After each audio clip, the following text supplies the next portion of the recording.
Now when it comes to conditional formatting, so far we've used the options that are available to us by just selecting from lists. If you've used it quite frequently and you get to know it quite well, you've got a lot more control if you create the rule from scratch. So using the sales data 2013, we're going to use the May file this time.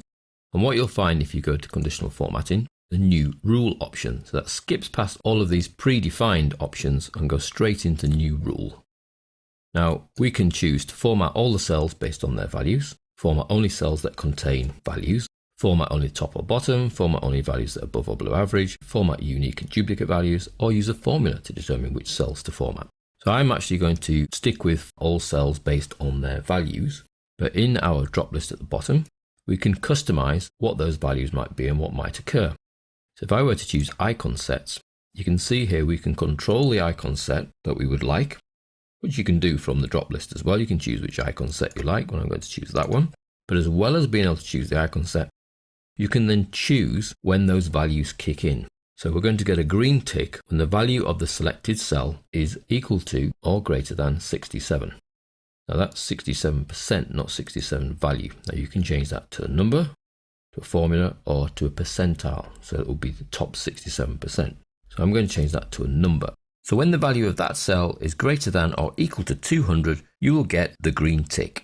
When the value of the cell is greater than or equal to 100, you will get a yellow exclamation mark, and you will get a red cross when it's less than the 100. So effectively these criteria drop. So when the value is more than or equal to 200, then you'll get a green tick. When it's less than 200, because it's taking this value here, and greater than or equal to 100, then I get an orange exclamation mark and I get a red cross when it is less than. It will change to 100 when I come out of here. And OK. And we see we get a red cross.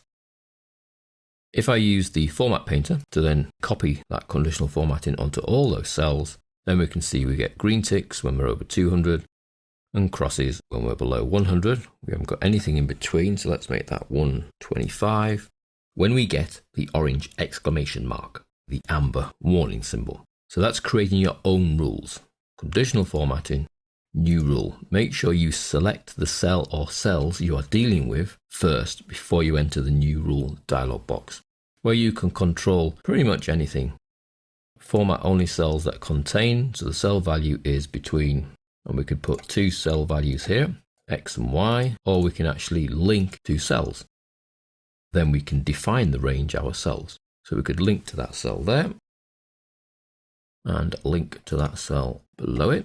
So I3 and I4, when the value is between I3 and I4, let's make it go bold and italic.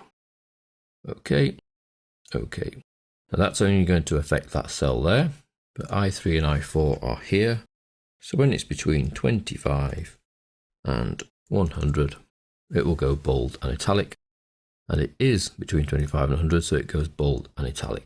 So you are really in charge of the conditional formatting, how it's driven, what triggers it, and then what happens after the conditional format has been triggered as to what format to take place.